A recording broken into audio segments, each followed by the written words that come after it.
നമസ്കാരം. ഭാരത് ലൈവിലേക്ക് സ്വാഗതം.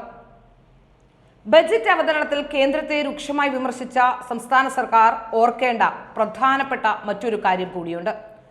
നിർമ്മല സീതാരാമൻ അവതരിപ്പിച്ച ഇടക്കാല ബജറ്റിൽ റെയിൽവേ വികസനത്തിന് 2,52,000 കോടി രൂപയാണ് നീക്കിവെച്ചിരിക്കുന്നത്. അപ്പോൾ കേരളത്തിലുമുണ്ട് ഒരു റെക്കോർഡ്. കേരളത്തിലെ റെയിൽവേ വികസനത്തിന് 2,744 കോടി രൂപയാണ് ഇത്തവണ കേന്ദ്ര ഇടക്കാല ബജറ്റിലെ തന്നെ വാഗ്ദാനം. കേരളത്തിന് ചരിത്രത്തിൽ ഏറ്റവും കൂടുതൽ തുക റെയിൽവേ വികസനത്തിന് അനുവദിച്ചത് ഇത്തവണയാണെന്ന് കേന്ദ്രമന്ത്രി അശ്വിനി വൈഷ്ണവ് അവകാശപ്പെടുന്നുമുണ്ട്. കേരളത്തിൽ പാത ഇരട്ടിപ്പിക്കലിനും അതിവേഗ ട്രെയിനുകളുടെ കടന്നുവരവിനും വഴിയൊരുങ്ങുന്നതിനോടൊപ്പം തന്നെ മറ്റൊന്നുകൂടി അശ്വിനി വൈഷ്ണവ് പറഞ്ഞിട്ടുണ്ട്. സംസ്ഥാന സർക്കാരിന്റെ സ്വപ്ന പദ്ധതിയായ സിൽവർ ലൈനിന്റെ ഭാവി പദ്ധതി സംസ്ഥാന സർക്കാർ തന്നെ ഉപേക്ഷിച്ചുവെന്നും കേരളത്തിലെ ട്രാക്കുകളിൽ വളവുകൾ നിവർത്തിയാൽ വന്ദേ ഭാരത് ട്രെയിൻ 160 കിലോമീറ്റർ വേഗത്തിൽ വരെ ഓടിക്കാനാവുമെന്നാണ് ബജറ്റിന് ശേഷവും മന്ത്രി അശ്വിനി വൈഷ്ണവ് മാധ്യമങ്ങളോട് പ്രതികരിച്ചത്.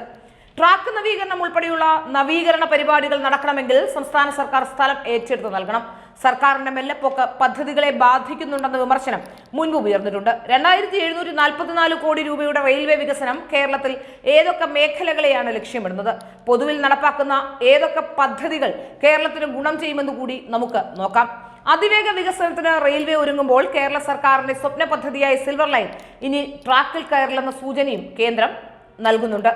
കേരളം തന്നെ പിന്നീട് ഇക്കാര്യത്തിൽ താല്പര്യമൊന്നും കാണിച്ചില്ലെന്നും അക്കാര്യത്തിൽ കൂടുതൽ പ്രതികരണങ്ങൾക്കില്ലെന്നുമായിരുന്നു ബജറ്റിന് ശേഷം മന്ത്രി അശ്വിനി വൈഷ്ണവിന്റെ പ്രതികരണം.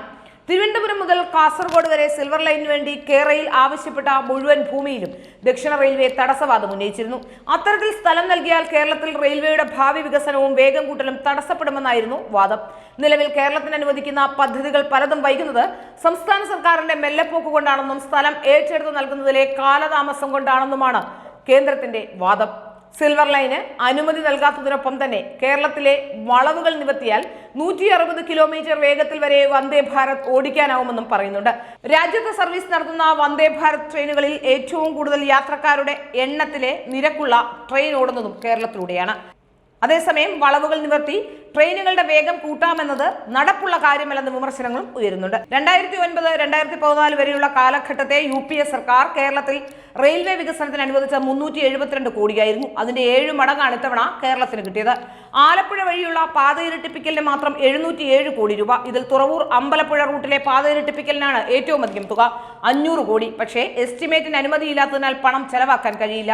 എറണാകുളം കുമ്പളം റൂട്ടിൽ 105 കോടിയും കുമ്പളം തുറവൂർ റൂട്ടിന് 102 കോടിയും നീക്കിവെച്ചിട്ടുണ്ട്.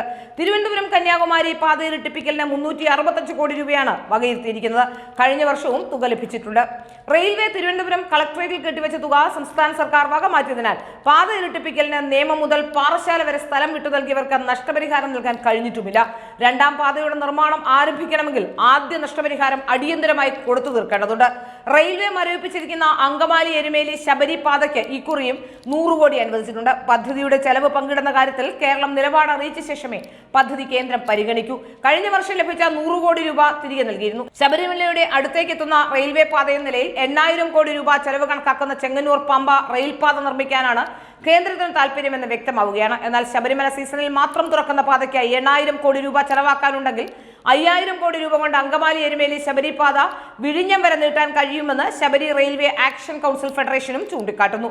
ദക്ഷിണ റെയിൽവേയിലെ ഓട്ടോമാറ്റിക് സിഗ്നലിംഗ് പദ്ധതികൾക്കായി 45 കോടി രൂപ വെച്ചിരിക്കുന്നതിന്റെ പ്രയോജനവും കേരളത്തിന് ലഭ്യമാകും. മേൽപ്പാല പദ്ധതികൾക്കും കാര്യമായ തുക നീക്കിവെച്ചിട്ടുണ്ട്. സ്ഥലമേറ്റെടുക്കൽ പൂർണ്ണമായ മേൽപ്പാല പദ്ധതികളുടെ നിർമ്മാണം വേഗത്തിലാക്കാൻ കഴിയുമെന്നാണ് പ്രതീക്ഷ. തുറമുഖങ്ങളെ ബന്ധിപ്പിക്കുന്ന റെയിൽ സാഗർ പദ്ധതി കേരളത്തിനും പ്രയോജനപ്പെടും. 40,000 കോച്ചുകൾ വന്ദേ ഭാരത് മാതൃകയിൽ നവീകരിക്കാനുള്ള തീരുമാനം യാത്രക്കാർക്ക് ആശ്വാസമാകും. നിലവിൽ കേരളത്തിലെ 35 സ്റ്റേഷനുകൾ അമൃത് ഭാരത് സ്റ്റേഷൻ വികസന പദ്ധതിയിലുണ്ട്. ഇവയും എത്രയും പെട്ടെന്ന് പൂർത്തീകരിക്കും.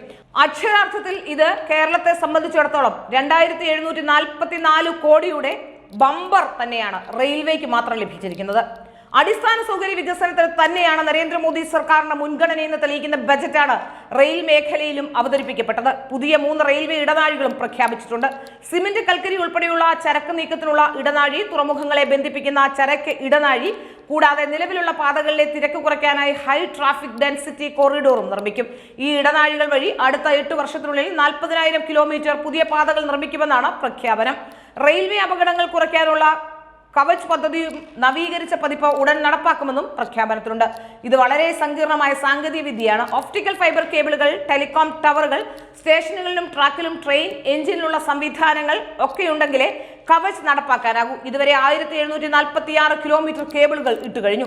208 ടവറുകൾ നിർമ്മിച്ചു. 129 സ്റ്റേഷനുകളിൽ ബന്ധപ്പെട്ട സംവിധാനമൊരുക്കി. 580 കിലോമീറ്റർ ട്രാക്കിലും 180 എഞ്ചിനുകളിലും കവച് സജ്ജമാക്കി കഴിഞ്ഞു. 2011-12 ഇന്ത്യൻ റെയിൽവേയിൽ ട്രെയിനുകൾ തമ്മിലുള്ള കൂട്ടിയിടി ഒഴിവാക്കാനായി ട്രെയിൻ കൊളീഷൻ അവോയ്ഡൻസ് സിസ്റ്റം കൊണ്ടുവരുന്നത്. മമതാ ബാനർജിയായിരുന്നു അന്ന് റെയിൽവേ മന്ത്രി. 2014 BJP അധികാരത്തിൽ വന്നപ്പോൾ അതിനെ കവച് എന്ന് നാമകരണം ചെയ്യുകയും ഒരേ ട്രാക്കിൽ എതിർദിശയിലോ പിന്നിലായോ 2 ട്രെയിനുകൾ വന്നാൽ മുൻകൂട്ടി അറിയാൻ കവച് വഴി സാധിക്കുന്ന രീതിയിലേക്ക് മാറ്റുകയും ചെയ്തു. ലോക്കോ പൈലറ്റിന് ട്രെയിൻ നിയന്ത്രിക്കാനായില്ലെങ്കിൽ തന്നെയും ഓട്ടോമാറ്റിക് ബ്രേക്കിംഗ് സംവിധാനം വഴി അപകടം പിടിച്ചു നിർത്താനുള്ള സംവിധാനവുമുണ്ട്. ഒഡീഷയിലെ ബാലസോറിൽ ട്രെയിൻ അപകടത്തിന് പിന്നാലെ കവച് സംവിധാനം പൂർണ്ണമായും നടപ്പാക്കാത്തതിനെ ചൊല്ലി വ്യാപക വിമർശനം ഉയർന്നിരുന്നു. കേന്ദ്രം ഇത്രയേറെ പദ്ധതികൾ പ്രഖ്യാപിച്ചിട്ടും കടുത്ത പരിഹാസവുമായി ഒന്നും കണ്ടില്ല എന്ന് നടിച്ചുകൊണ്ട് ഈ ബജറ്റിൽ ഒന്നുമില്ല എന്ന് പറഞ്ഞു വെക്കുകയാണ് ഇടതുപക്ഷം. അത് പ്രചരിപ്പിക്കുകയാണ് സോഷ്യൽ മീഡിയയിൽ കുട്ടി സഖാക്കന്മാരും.